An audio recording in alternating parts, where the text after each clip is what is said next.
You might have heard individuals say, "It's my life, and I can do whatever I want. I have the freedom to choose, so why am I being told what I can and cannot do?" Hello, my name is Joe Cirillo, and this is Gospel First.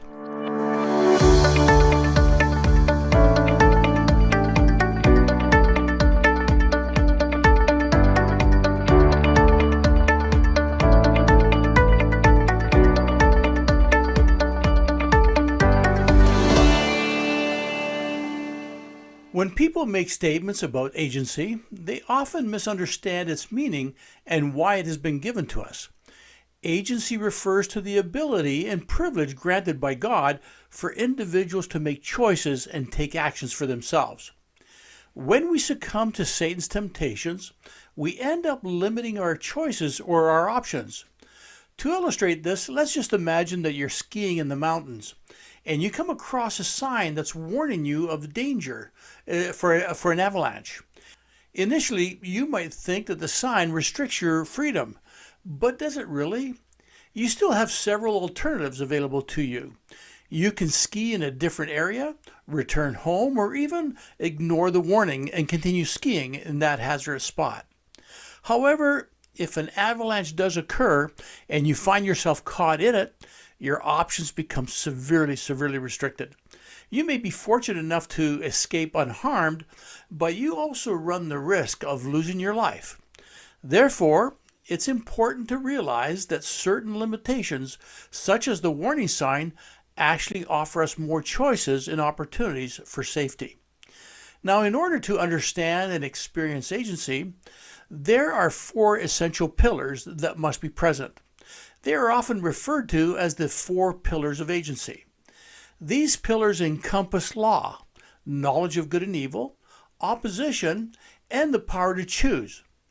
In the Book of Mormon, the prophet Lehi delivered a significant speech to his sons, emphasizing the importance of these 4 pillars in establishing and maintaining agency. The first pillar is law. Now, let's just imagine a scenario where there is no law against stealing. In the Book of Mormon, the prophet Lehi addresses the concept in 2 Nephi chapter 2, verse 13. He explains that if one were to claim there is no law, they would also be implying that there is no sin. Furthermore, if there is no sin, there would be no concept of righteousness. In turn, the absence of righteousness would lead to a lack of happiness. Ultimately, without righteousness or happiness, there would be no punishment or misery. However, as Lehi's son Jacob teaches in 2 Nephi chapter 9, verse 25, God has indeed given us laws. These laws play a crucial role in our exercise of agency. They provide guidance by establishing what choices are right and in accordance with God's will. Now, therefore, having designated laws from God is an integral part of our ability to exercise agency effectively. Pillar number 2 is knowledge of good and evil. Now, many of us likely or unintentionally done something wrong at some point in our lives, especially during our childhood years. I have personally a personal memory of my 3-year-old granddaughter. Shortly after her mother had painted her bedroom, she started to scribble all over the freshly painted wall with a permanent marker. Now, she had no understanding that her actions were really not acceptable or just incorrect. However, it is only when we grasp the concept of right and wrong that we can conscientiously choose to obey or disobey the law and ultimately be held accountable for our virtuous or immoral deeds. To grasp the significance of understanding God and evil in exercising agency, let's consider the example of stealing.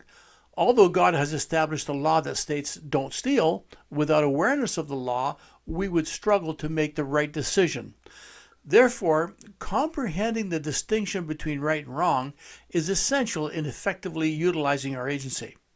The scriptures provide guidance in the Book of Mormon, specifically in 2 Nephi chapter 2, verse 5, which teaches us that because of the light of Christ, men are instructed sufficiently that they know good from evil. This highlights the importance of acquiring knowledge of good and evil in order to exercise agency wisely. Pillar number 3 is opposition.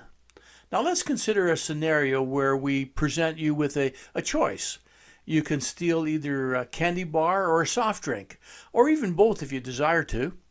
Now, regardless of which option you choose, it's important to recognize that stealing is wrong, regardless of the item that's stolen.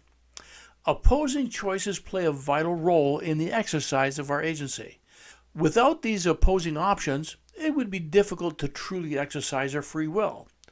The prophet Lehi enlightens us on this concept in 2 Nephi chapter 2 verse 11, stating, "For it must needs be that there is opposition in all things. If not so, righteousness could not be brought to pass, neither wickedness." By having contrasting choices, we are given the opportunity to utilize our agency and make the moral correct decision. And pillar number 4 is the power to choose. In order to exercise our agency, it's essential that we have the capacity to make choices. While we may possess knowledge of law, an understanding of good and evil, and a range of options to consider, without the ability to choose, our agency remains inactive. To illustrate this point, let's consider a scenario where we acknowledge that not stealing is the right decision.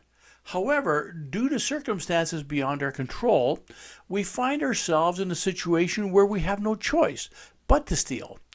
In such a situation, our power to exercise agency is taken away because we lack the ability to make a choice. Now, without the power to choose, we are left with no alternatives. As a result, true agency cannot exist, and thus accountability becomes void. Fortunately, we have been blessed with the gift of choice by God. We are reminded of this in 2 Nephi chapter 2 verse 27, where we learn that we are free to choose. This divine teaching emphasizes that the power to exercise agency lies within each one of us, allowing us to make decisions and take responsibility for our actions. The doctrine of agency holds profound significance in our lives, influencing us in various ways. It is not uncommon for people to attribute their actions to using phrases like, "the devil made me do it." However, the teachings of the prophet Joseph Smith reminds us that the adversary cannot make us do anything against our will. The greatest advantage of agency is the freedom to make our own choices and shape the course of our lives. Our Heavenly Father has given us the gift of agency, which empowers us to discern right from wrong and act accordingly. However, this freedom also entails responsibility, commonly referred to as accountability by the prophets. They emphasize that we must answer for the choices we make. Having a genuine understanding of agency leads us to recognize that making excuses is essentially denying our ability to choose. Excuses suggest that we lack control over the circumstances, thereby diminishing our agency. In fact, most excuses directly undermine one of the 4 essential pillars of our agency. Making excuses has detrimental effects as it deceives us into believing that we are not free to make choices or that universal laws hold no significance.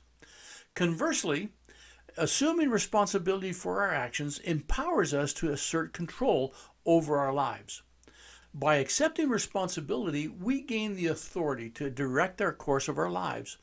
And in Doctrine and Covenants, section 58, verse 26 to 28, the Lord emphasizes that He doesn't command us in all things, as true wisdom lies in allowing us to make our own choices. He encourages us to actively engage in good works and freely choose to pursue righteousness. As agents with the power to act, the responsibility to make choices rests within us.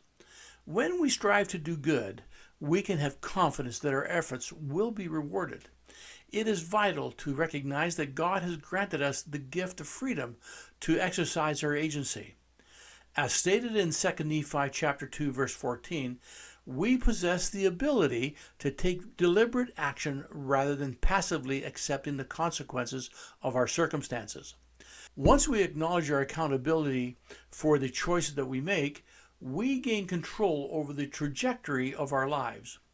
We have the autonomy to choose between embracing freedom, which empowers us, or facing the outcomes of our choices, which can lead to unhappiness.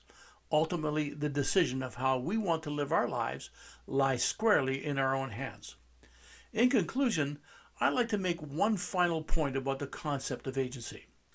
What exactly does agency mean?